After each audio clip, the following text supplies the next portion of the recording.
মানুহে আপোনাক সমালোচনা কৰা তিনিটা প্ৰধান কাৰণ। 1. জীৱনটোত আপোনাৰ দৰে সফল হ'ব নোৱাৰিলে। 2. আপোনাৰ হাতত থকা বস্তুবোৰ তেওঁলোকৰ লগত নাই। 3. তেওঁলোকে আপোনাৰ নিচিনা হ'ব বিচাৰে কিন্তু নোৱাৰে। অপ্ৰিয় হ'লেও সত্য। আপুনি ভালপোৱা সকলৰ বেছিভাগেই আপোনাক ভাল নাপায়। আপুনি যাক বেছি বিশ্বাস কৰে তেওঁই বেছি বিশ্বাসঘাতকতা কৰে।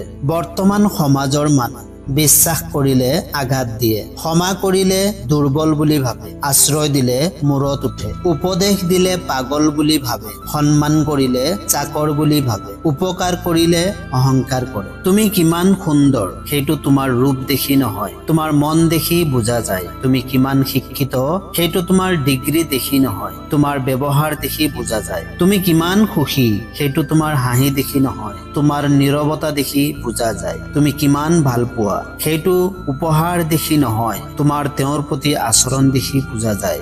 জীৱনক বুজিবলৈ আপুনি তিনিটা ঠাইলৈ যাব লাগিব: হস্পিটাল, কাৰাগাৰ আৰু শ্মশান। হস্পিটালত থাকিলে আপুনি বুজিব পাৰিব সুস্থতাতকৈ ডাঙৰ একো সুখ নাই। কাৰাগাৰত থাকিলে আপুনি বুজিব পাৰিব স্বাধীনতাৰ মূল্য কি। শ্মশানত গলে আপুনি বুজিব পাৰিব জীৱনৰ কোনো মূল্য নাই। ভৰসা তেওঁকে কৰা যিয়ে তোমাৰ তিনিটা বস্তু বুজি পায়: 1. হাঁহিৰ মাজত লুকাই থকা দুখ। 2. খঙৰ পিছত থকা ভাল পোৱা। 3. চুপ থকাৰ পিছৰ কাৰণ। চিৰন্তন কিছু সত্য কথা: বেছি কথাত মুখ নষ্ট, বেছি আদৰত সন্তান নষ্ট, বেছি লোভত জীৱন নষ্ট, বেছি নিমখত তৰকাৰী নষ্ট, বেছি অহংকাৰত মানুহ নষ্ট, বেছি সন্দেহত সম্পৰ্ক নষ্ট।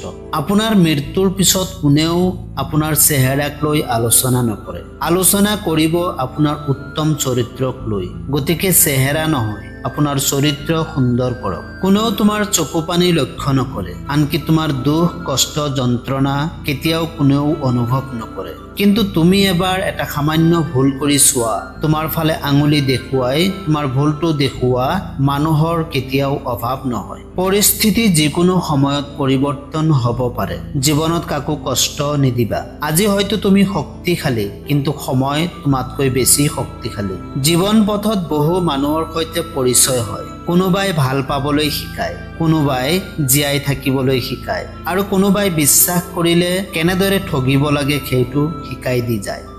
মিছা কলে মহাপাপ, সঁচা কলে শত্ৰুৰ আবিৰ্ভাৱ, চুপ থাকিলে মানসিক চাপ, জীৱন যেন এটা অভিশাপ। সন্তানৰ বাবে বহুত বেছি সম্পদ জমা নকৰি সন্তানকে সম্পদ গঢ়ক। সুশিক্ষিত আৰু আদৰ্শ সন্তানেই পৃথিৱীৰ শ্ৰেষ্ঠ সম্পদ।